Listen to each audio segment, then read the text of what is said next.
네, 감사합니다. 오늘 하나님께서 저와 여러분들에게 주시는 말씀은 사도행전 17장 16절에서 34절 말씀인데요. 하나님은 인간의 한계를 넘어 역사 속에 임하십니다. 이런 제목으로 말씀 전할 때 주의 크신 은혜와 사랑이 이곳에 함께하길 원합니다. 네, 내일이 밤의 길이가 가장 길다는 동지입니다. 동지가 되면요. 이 파츠로 이렇게 죽을 쏘서 사람들이 서로 나눠 먹고 그러는데 또 이 앞집에서 동지 팥죽을 써가지고 새벽에 가지고 왔더라고요. 그래서 뭐 이렇게 드신 분들은 좀 드셨을 것이고 그러는데 이렇게 팥으로 죽을 쓰는 이유는 이 팥이 붉은 빛을 띠지 않습니까? 이게 바로 악기를 내쫓는다라는 그런 미신적인 그런 생각 때문에 그걸 옛날부터 이제 믿었기 때문에 그렇게 한 것입니다. 이렇게 절기에는 다 뜻이 있거든요. 그래서 뜻이 있는데 이게 전부 다 거의 잡신들과 다 연관이 되어 있습니다. 그래서 우리 신앙인들하고는 사실 어울리지가 않죠. 그렇지만 우리 민족이 살아온 흔적이 거기에 그렇게 다 묻어 있기 때문에 부인할 수가 없죠. 그냥 그러려니 하고 그냥 지나가시면 될 것 같습니다. 그리고 또 이 절기들은 대부분 다 농사와 연관이 되어 있잖아요. 그래서 이렇게 생각하면 그냥 이해하는데 별 무리가 없을 것 같습니다. 이해하는 것과 내가 동의하고 따르는 것과는 다른 거죠. 그렇죠? 그러니까 그냥 그 정도 이해하시면 될 것 같다. 그리고 여러분들 뭐 귀신을 쫓아내서 동지 팥죽을 먹는 게 아니고 맛있으니까 여러분들이 동지 팥죽 써서 한번 드셔보시기 바랍니다. 네, 오늘 말씀을 통해서 하나님은 다음 같은 세 가지로 우리에게 은혜를 주셨는데요. 그 첫째가 하나님은 신화 속의 신이나 세상 잡신과는 본질적으로 다르다라는 것이고요. 두 번째는 하나님은 내 삶에 구체적으로 개입하시는 세상의 주인이시다라는 겁니다. 그리고 이제 세 번째, 인간의 지식과 지혜로는 그런 하나님을 알 수가 없다는 거죠. 그래서 오늘 본 말씀 따라가면서 인간의 한계를 넘어 역사하시는 하나님에 대해서 어떻게 말씀하시는지 성령께서 들려주시는 하나님의 음성을 듣도록 하겠습니다. 자, 첫째로 하나님은 신화 속의 신이나 세상 잡신과는 본질적으로 다르죠. 우리 24절, 25절 말씀 함께 읽어봅니다. 시작. 우주와 그 가운데 있는 만물을 지으신 하나님께서는 천지의 주이시니 손으로 지은 전에 시작이 아니하시고 또 무엇이 부족한 것처럼 사람의 손으로 섬김을 받으시는 것이 아니니 이는 만민에게 생명과 호흡과 만물을 친히 주시는 이시라. 아멘. 자, 오늘 이 본문 말씀은 사도 바울이 아덴에 와서 사람들이 말이죠. 아덴 사람들이 신화 속의 신들과 그리고 우상들을 열심히 섬기는 것을 보면서 저들이 진짜는 놔두고 가짜를 붙들고 그렇게 섬기는 것에 마음이 좀 상하죠. 당시 아덴에는요, 기라성 같은 학자들이 모여가지고 서로 학문과 학식을 뽐내며 이렇게 토론하고 그렇게 했는데요.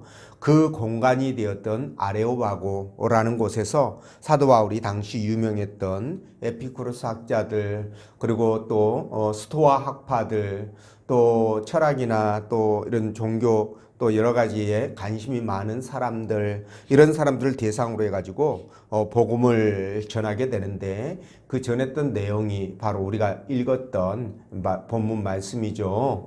자, 근데 말이죠. 이 사도 바울은 저들이 잘못 알고 또 섬기던 이 신에 대해서 하나님만이 진짜 신이고 그 대부분은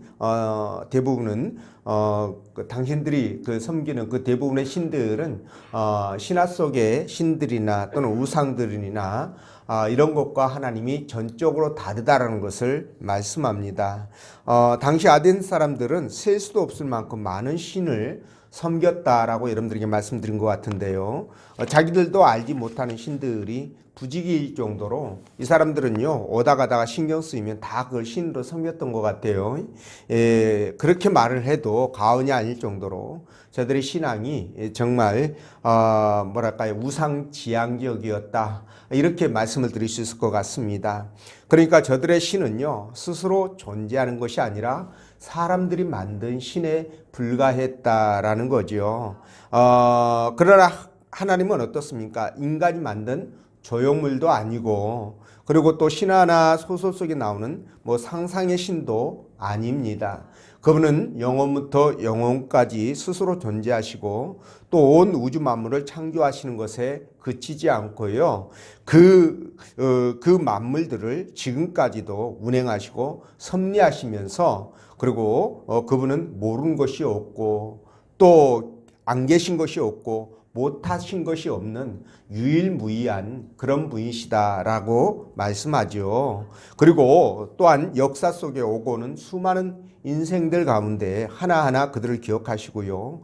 그들의 인생사에 개입하셔서 어떻게 그 인생들을 이끌어 가시는지를 우리에게 보여주시잖아요. 그러니까 다 일일이 그 인생들을 섭리하셨다, 이렇게 말씀합니다. 자, 이런 하나님이 어떻게 사람들이 만든 신화 속의 신이나 지들 마음대로 막 내키는 대로 아무거나 갖다가 만들어 놓고 섬기는 그런 신들과 비교할 수가 있냐는 거예요. 그러니까 하나님은 그들과는 뭐 절대 비교해서도 안 되고 비교할 수도 없는 그런 분이라는 것을 보여주고 있습니다. 자, 그러니 저들이 말이죠, 이 아덴 사람들이 최고의 학문을 가졌다고 그렇게 자기들은 지식인이라고 교만을 떨고 있지만, 사실 가만히 보면 하나님을 모르는 무지몽매한 자들이 바로 저들이었구나라는 것을 알 수가 있습니다. 그러니까 사도 바울 눈에는 이들이 얼마나 가소롭고 또 불쌍하게 보였겠습니까? 네, 자, 이렇게 말이죠. 사도 바울은 그들에게 하나님께서는 이 세상 우주 만물을 창조하신 창조주고, 그리고 섭리하시는 유일하신 참신이라는 것을 밝히 그들에게 증거했던 거예요. 그리고 또한 저들은 말이죠, 자신들이 만든 신들이 말이죠, 그 신전에서만 이렇게 계시는 곳으로 그렇게 여겼거든요. 믿었는데, 그런데 하나님은 전혀 그렇지 않죠. 하나님은 온 우주 만물에 충만하신 그런 분이십니다. 어쨌든 아덴 사람들은 그렇게 믿었기 때문에 그 신들이 있는 곳에 가가지고, 그죠? 신상이 있는 곳에 가서 찾아가서 소원을 빌고 여러 가지 그런 뭐 섬김의 그런 행위들을 했는데, 이것 또한 굉장히 어리석은 겁니다. 그죠? 자, 바울 당시에 아덴에는 이런 신들을 섬기기 위해서 지어놓은 이 신상들이, 우상들이 굉장히 많이 있었습니다. 그 중에 하나가 바로 여러분들도 너무나 잘 알고 있는 파르테논 신전이라는 것이죠. 자, 저 파르테논 신전은 어떻게 만들어졌느냐? 이 대리석으로 만들어졌거든요. 아테나 여신에게 봉헌하기 위해서 만들어 놓은 신전인데 대리석으로 만들어 가지고 정말 견고하게 세워졌습니다. 근데 저게 언제 만들어졌냐면요, 주전 447년에 시작을 해서 공사를 15년의 공사 기간에 걸쳐서 완공이 된 겁니다. 근데 저 건물이 지금 사진을 보니까 굉장히 뭐 그냥 사진으로 봐도 웅장하긴 하지만 그래도 실감이 안 나는데 실제로 보면 굉장히 크다고 합니다. 근데 저런 건물들을 어떻게 돌을 갖다가 다듬어서 저렇게 세웠는지, 당시의 기술로 저게 가능했는지, 저런 걸 보면 인간의 지혜나 지식이나 이런 것들이 정말 대단하다는 것을 우리가 느낄 수가 있는데요. 근데 저 파르테논 신전이 로마 시대 때는 기독교 교회로 저게 바뀌어서 사용이 되다가 오스만 제국 때에는요, 저게 모스크로 바뀝니다. 그러니까 이슬람교도들이 섬기는 그런 장소로 바뀌게 되죠. 역사 속에서 그 오랜 세월 동안 많은 풍파를 겪다가 많이 무너지고 해서 지금 남아있는 모습이 저거고요. 지금 계속 그리스에서는 신전 복원 작업을 하고 있지만 아직도 이제 저런 모습이다라고 보시면 될 것 같아요. 굉장히 공사가 더디더라고요, 보니까. 자, 어쨌든 간에 저 신전이 지금도 말이죠, 아크로폴리스라는 곳에 우뚝 서 있습니다. 저런 곳에서 이제 각자가 믿는 그 신들을 찾아가서 저런 곳에서 예배를 드리고 그 신들을 섬겼는데, 근데 말이죠, 요런 행위가 비단 이방 사람들만 그런 게 아니라 바로 유대인들도 그랬다는 사실입니다. 이 유대인들도요, 하나님은 오직 이 예루살렘의 그 성전에만 계신다라고 그렇게 철석같이 믿었거든요. 그러나 여러분들도 알다시피 우리 하나님은 저런 성전에만 계신 것이 아니잖아요. 말씀드린 것처럼 어느 한 곳에만 계신 것이 아니라 온 우주 만물 가운데 충만하게 거하신다는 겁니다. 그래서 시편 139편 7절에서 10절은요, 이렇게 말씀합니다. 내가 주의 영을 떠나 어디로 가며 주의 앞에서 어디로 피하리까? 내가 하늘에 올라갈지라도 거기 계시며 수월에 내 자리를 펼지라도 거기 계시나이다. 이렇게 말씀하시죠. 자, 그러니까 말이죠, 하나님은 안 계신 곳이 없다. 예, 이렇게 한마디로 축약할 수가 있지 않습니까? 그렇죠? 근데 이런 말씀들이 비단 여기만 있는 것이 아니라 성경 여러 곳에 나옵니다. 그럼에도 불구하고 유대인들은 도대체 성경을 공부하고 연구한다면서 이런 말씀들은 어디다 팽개치고 예루살렘 성전에만 하나님이 계신다라고 그렇게 생각을 했는지 정말 의아합니다. 자, 그런데 예루살렘 교회에서 신앙생활을 했던 이 스데반 집사님 아시죠? 자, 이분이 유대인들에게 돌에 맞아 순교를 당했는데, 이분이 순교를 당하는 이유가 뭐였냐면, 그중 하나가 하나님은 하나님께서 지으신 성전에만 계신 것이 아니라 우주 만물 가운데 충만하시다라고 이야기했던 거, 그것이 하나의 이유가 되었던 겁니다. 그래서 순교를 당했는데, 이렇게 스데반 집사님도 잘 알고 있는 내용을 왜 유대인들은 모르고 있었을까라는 거예요. 자, 어쨌든 신화 속에 등장하는 이런 신들이나 우상들은 자기 신전에만 갇혀 있는 것이 맞는 것 같아요. 걔네들이 무슨 발이 달렸습니까? 손이 있습니까? 입이 있습니까? 그러니 그냥 신상 만들어 놓은 곳에 그냥 가만히 있어야죠. 그들이 대접받지 어디로 간다고 하면 대접받겠습니까? 그죠? 그러니까 거기에 있는 게 맞습니다. 그런데 하나님은 그런 잡신과는 비교 자체를 해서는 안 되죠. 비교할 수 있는 부분이 아닙니다. 그래서 우리 하나님은 인간이 만든 성전이나 신전이나 그리고 크고 화려한 그런 교회에 갇혀 있는 분이 아니라는 거예요. 여러분들이 이것만 일단 기억하시면 되겠습니다. 물론 하나님이 성전에 안 계신다 이런 말은 아닙니다. 예, 다만 성전에만 계시지 않는다는 거예요. 성전에도 계시고 다른 곳에도 계시고 그렇다는 거죠. 하나님이 이 세상 그 어떤 곳에도 안 계신 곳이 없기 때문에 현재 지금 우리 교회에서 우리가 드린 예배를 지금 받고 계시겠죠. 그렇죠? 그런데 동시에 지금 뭡니까? 미국 LA에도 계시고 다릴라라든가 화성, 목성, 금성, 수성, 해왕성, 천왕성까지 이런 모든 우주 만물 속에 가득하게 그분이 차 계신다. 이렇게 이해하시면 될 것 같습니다. 자, 또한 하나님은 이 잡신들처럼 무엇이 부족해가지고 그 섬기러 온 인간들에게 도움을 받아야 사는 그런 존재가 아닙니다. 예, 오히려 하나님은 이 세상을 만드신 주인으로서, 그죠? 그리고 주인이기 때문에 모든 것을 다 가졌잖아요. 그래서 사람에게 굳이 섬김을 받을 이유가 없는 것입니다. 예, 섬김을 받을 필요가 없어요. 그리고 신화 속에 나오는 그런 신들이나 무슨 우상들처럼 걔네들 거지 같아요. 그렇죠? 섬기러 오는 자기 종들에게 뭘 이렇게 받아야 되잖아요. 그렇죠? 받는 게 이제 익숙해져 있는데 우리 하나님은 받는 것보다 오히려 뭡니까? 그런 인생들에게 그들이 필요한 모든 것들을 공급해 주신다라고 말씀하시잖아요. 그래서 오늘 25절 본절에서도 얘기하고 있고 특히 빌립보서 4장 19절에서도 말씀하고 계시지 않습니까? 우리에게 필요한 것들을 풍족하게 공급해 주신다. 이 말씀을 하십니다. 뭐 하나님 그럴 수 있죠. 왜냐하면 이 세상이 다 그분 것이잖아요. 그분이 주인이잖아요. 그러니까 주인이 자기 거 가지고 자기 마음대로 하는데 그 얼마나 많은 것입니까?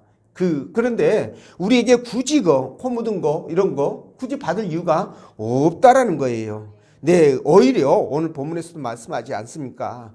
그분이 우리에게 생명도 주시고, 그죠? 예, 건강도 주시고, 재능도 주고, 능력도, 가정도 주시고, 심지어 당신의 독생자까지도 우리에게 주시지 않았습니까? 그죠? 그러니까 그분은 받는 것보다 주는 것에 훨씬 더 익숙해진 것 같아요. 그래서 저와 여러분들도 신앙생활 할 때 하면서 우리가 남에게 받는 것보다는 주는 것이 더 익숙한 게 좋다. 이 말씀을 드리고 싶습니다. 자, 어쨌든 하나님은 그렇기 때문에 이 신화 속에 등장하는 그런 신들이나 우상이나 이런 것들과는 다르게 본질적으로 다르게 그분은 이 세상에 존재하신다는 것을 알 수가 있죠. 그렇기 때문에 우리는 이런 하나님을 유일하신 참 신으로 알고요. 오직 하나님만 믿고 경외하고 섬겨야 될 줄로 믿습니다.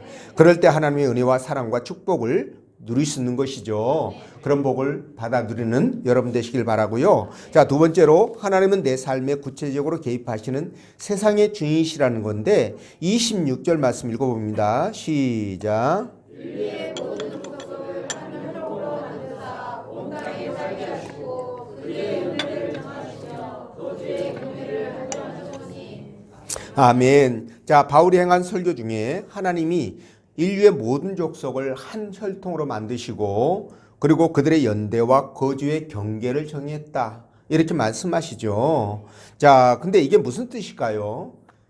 여기서 한 혈통이라는 것은요, 아덴 사람들이 사실 자기들은 다른 민족들에 비해서, 다른 족속들에 비해서 우월한 존재다라고 그런 우월감을, 긍질, 자부심을 갖고 있었던 겁니다. 그래서 사도 바울이 그런 것을 겨냥해서 아니다. 이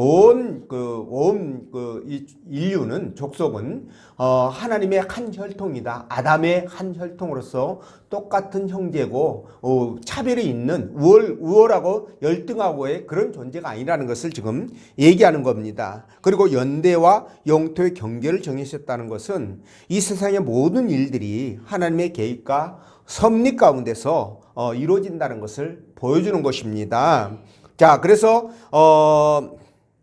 이 말씀도요, 만물의 움직임이나 인류 역사가 여러분 우연이라고 주장하는 이 에피쿠르스 학파들을 그들을 들으라고 이렇게 말씀을 전하지 않았나 이런 생각이 드는데요. 자, 신명기 32장 8절 보면 지극히 높으신 자가 인류를 나누실 때에 민족들의 경계를 정하셨도다 이렇게 말씀하거든요.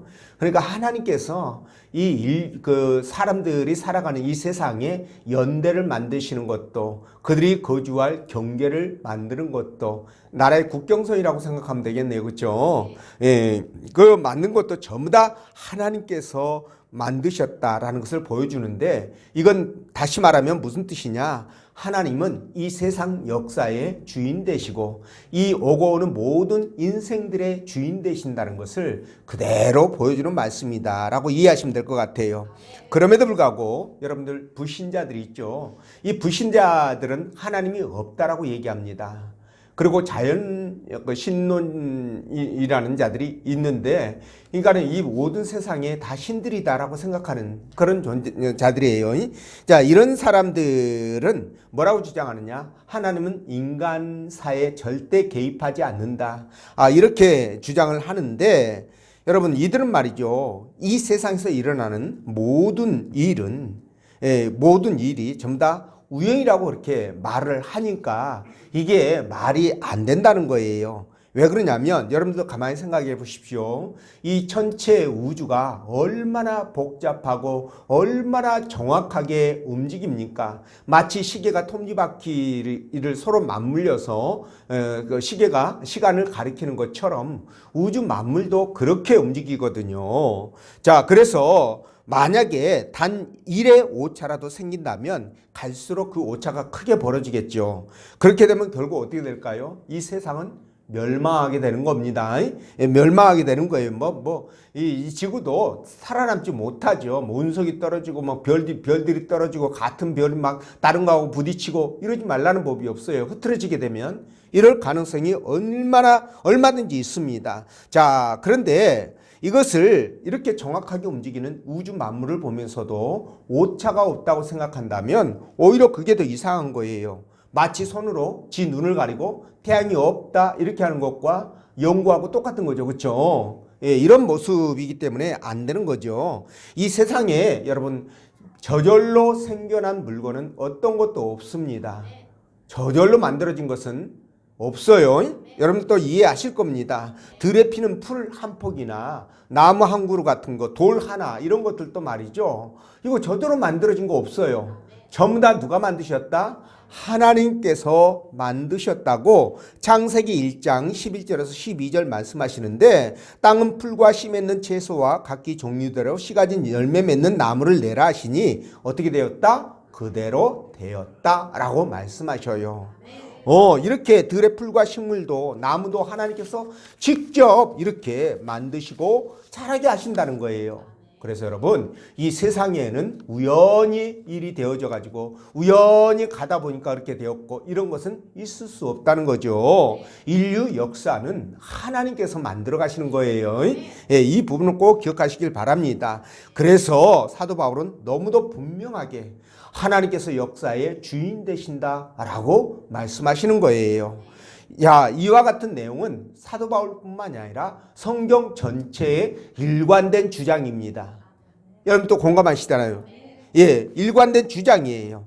그래서 시편 74편 17절에는 주께서 땅의 경계를 정하시며 주께서 여름과 겨울을 만드셨나이다 이렇게 말씀하셨고요. 그리고 여기서 12장 23절은 민족들을 커지게도 하시고 다시 멸하게도 하시며 민족들을 널리 퍼지게도 하시고 다시 끌려가게도 하시며 이렇게 말씀합니다. 그리고 여기서 28장 24절 26절에서도요. 이는 그가 땅끝까지 감찰하시며 온 천하를 살피시며 바람의 무게를 정하시고 물의 분량을 정하고 비 내리는 법칙을 정하고 비구름의 길과 우레의 법칙을 만들었고 자, 이걸 누가 했다? 하나님께서 하셨다는 거예요. 그리고 다니엘서 2장 21절은 또 어떻게 말씀하시느냐? 그는 때와 계절을 바꾸시며 왕들을 폐하시고 왕들을 세우시며 지혜자에게 지혜를 주시고 총명한 자에게 지식을 주시는도다. 자, 이렇게 말씀하니까 자, 이거 보면 딱 두 문장으로 나눌 수 있죠. 고사 사자성어로 두 개를 만들 수 있는데 하나는 뭡니까? 예, 흥망성쇠, 그죠? 그리고 하나는 생사하보. 자, 이렇게 만들 수 있죠. 그래서 이 세상 역사 속에 오고 가는 수많은 나라들이 있잖아요. 그 나라들의 흥망성쇠, 생겨나고 소멸되고 쇠하고 흥하고 망하고 이런 모든 것들이 전부 다 하나님께서 주관하신 작품이라는 것을 알 수 있어요. 그리고 오고 오는 수많은 인생들이 있지 않습니까? 수천억 그 오고 오는 수많은 인생들의 각각 한 사람 한 사람의 인생사를 누가 그 인생사의 생사화복을 누가 주관하셨다? 하나님께서 주관하신 결과라는 것을 우리에게 보여주는 것입니다. 그래서 우리는 여러분 계산할 필요도 없이 이런 하나님을 전적으로 믿고 신뢰하고 의지하는 것이 어떻다? 맞다라는 거예요. 동의하시죠? 네, 여러분 생각해 보십시오. 우리의 생사복과 이 국가의 흥망성쇠까지 결정하시는 그런 막강한 권한을 갖고 계시는 분이 있다라고 한다면 여러분 우리는 어떻게 처신하는 게 맞을까요?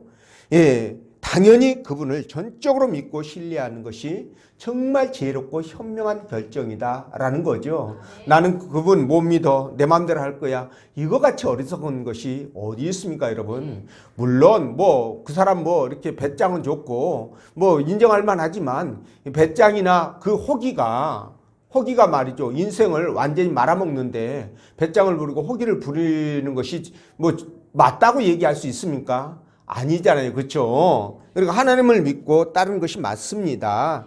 그래서 하나님은 이 세상의 주인이자 나의 주인 되시고 그리고 나의 왕이 되시잖아요. 그렇죠? 예, 또한 역사의 주관자로서 오직 하나님만이 이 세상을 당신의 뜻대로 다스리는 거예요. 그렇기 때문에 우리는 오직 이 세상 역사의 주인 되시고 그리고 나의 왕 되시는 하나님만을 진심으로 믿고 의지하면서 살아가는 것이 지혜롭고 현명한 자다라는 말씀을 드립니다. 그런 여러분 되시기를 주의 이름으로 축원드립니다. 그리고 세 번째, 인간의 지식과 지혜로는 하나님을 알게 한계가 있다라는 건데요. 26절 말씀, 27절 말씀 한번 읽어봅니다. 시작. 인류의 모든 족속을 한 혈통으로 만드사 온 땅에 살게 하시고 그들의 이름을 정하시며 그들의 경계를 한정하셨으니 이는 사람으로 하나님을 더듬어 찾아 발견하게 하여 주시는데 그는 우리 각 사람에게서 멀리 계시지 아니하니까. 아멘. 자, 하나님께서 인류를 한 혈통으로 만들고 그리고 연대와 고지의 경계를 정하셨다. 이렇게 말씀하시는데 그 정하신 이유를 지금 본문에서 밝히고 있죠. 뭐라고 말씀하십니까? 사람으로 하나님을 혹 더듬어 찾아 발견하게 하기 위해서 그랬다라는 거예요. 그게 그 이유입니다. 자, 요게 이유가 되는 게 있습니다. 이게 뭐냐면 여러분 그런 것들 그러니까 되어지는 일들 있잖아요. 나라의 흥망성쇠를 보면서 각 개개인의 생사하복이 이루어지는 것들을 이런 것들을 보면서 뭡니까? 그 속에서 하나님께서 함께 하시는구나. 하나님의 손길이 있구나. 이걸 느끼라는 거예요. 그걸 느낄 수 있다는 거예요. 그걸 지금 말씀하는 겁니다. 이해가 되십니까? 자, 그래서 하나님은 그렇게 사람으로 하여금 혹 더듬어서라도 이렇게 더듬어서라도 찾게끔 그렇게 해주기 위해서 그렇게 하셨다는 건데 여러분 이 말씀 속에서 우리가 다른 거 하나를 깨달을 수가 있습니다. 그게 뭐냐면 자 여러분 우리 인간이 그 어떤 것으로도 하나님을 아는 데 있어서 한계가 있을 수밖에 없다는 것을 말씀하는 거예요. 만약 한계가 없이 보면은 바로 이렇게 그냥 쫙 알아버린다면 여기 굳이 사람이 하나님을 혹 더듬어서 찾아 발견하게 하기 위한 것이다라는 말씀을 하실 필요가 없는 거예요. 그렇지 않겠습니까, 여러분? 예, 그래서 말이죠. 우리는 하나님을 찾고 그분을 알아가는 데 있어서 한계를 느낄 수밖에 없는 존재인데 원래부터 그랬느냐? 그러지는 않았습니다. 여러분 에덴 동산에서 아담과 하와를 한번 보십시오. 이 아담과 하와는요. 정말 하나님을 스스로 알고 섬기고 하나님과 온전한 교제를 했습니다. 그러니까 하나님을 바르게 찾고 바르게 알고 깨닫고 하나님과 교제를 했다는 거죠. 그게 가능했습니다. 자, 그게 가능한 이유. 아까 제가 이 뒷부분에서 말씀을 드리겠는데 하나님은 우주 만물을 창조하신 다음에 이 자연 속에다가 그리고 인간의 이 역사 가운데 하나님께서 어떻게 하셨느냐? 당신의 당신의 솜씨를 거기에다가 담아 놓으신 거예요.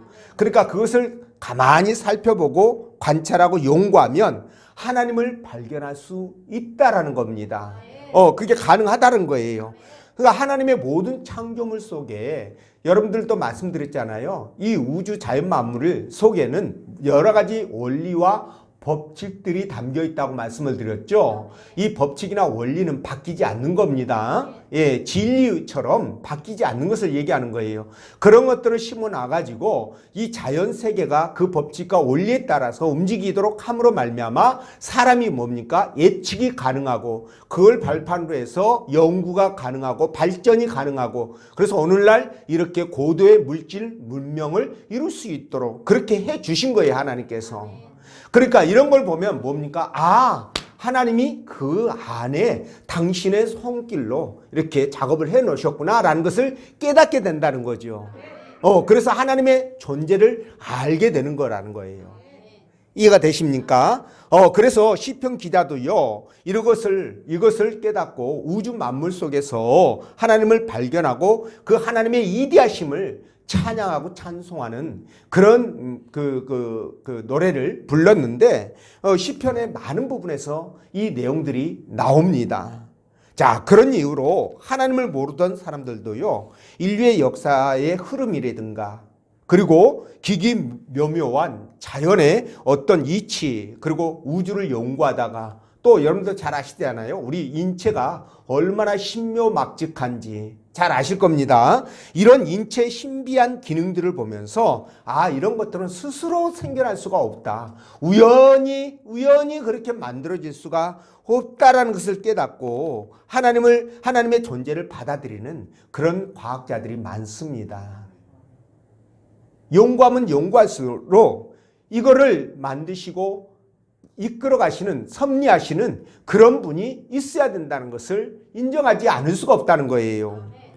그러니까 이게 뭡니까? 자연 속에서 하나님을 발견하게 된다는 거죠. 근데 이게 완벽하지 않다는 거예요.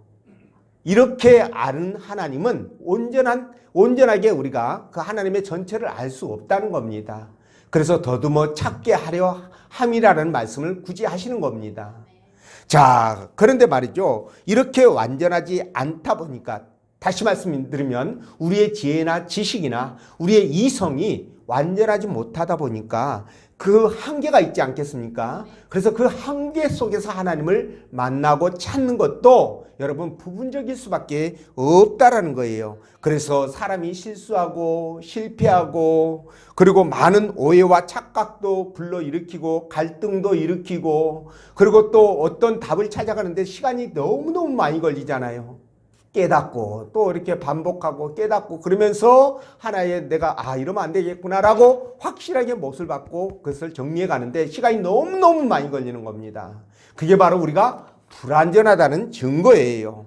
자, 그런데 에덴 동산에서 타락하기 전에 우리 완전했습니다. 그때는 완전했기 때문에 아까 말씀드린 대로 그렇게 하나님을 쉽게 찾고 바르게 알고 하나님과 교제가 가능했는데 타락한 후에는 어떻게 됐느냐? 이 인간의 이성, 지혜와 지식이 망가진 거예요. 그래서 이 사람의 지혜나 지식으로는 하나님을 온전히 알 수 없게 되었다라는 겁니다. 물론 인간이 불완전하다고 해가지고 하나님을 전혀 모르는 건 아니에요. 몇 차례 말씀을 드렸지만 이게 말이죠. 알기는 아는데 온전히 알지를 못한다는 거죠. 마치 여러분 그 시각장애인이 코끼리 다리를 만지면은 뭐라고 얘기하겠습니까? 코끼리는 기둥처럼 생겼네. 그럴 거 아니에요. 그죠? 코끼리 배를 만지면 어떻게 말할까요? 코끼리는 벽이네. 이럴 거 아니겠습니까? 코끼리 코를 만지면 뭐라고 얘기하겠습니까? 코끼리 호수처럼 생겼네. 이럴 거 아니겠어요? 호수는 물 뿌리는 호수 얘기하는 거예요. 예, 호수처럼 생겼네. 이렇게 얘기할 거 아니겠습니까? 그렇죠? 그러니까 이렇게밖에 하나님을 알 수 없다라는 거예요. 근데 오늘 말이죠. 이 아덴 사람들 말입니다. 스스로 굉장히 똑똑하고 잘나고 최고라고 생각했던 이들이 하나님을 제대로 알 수 있었을까요? 몰랐을까요?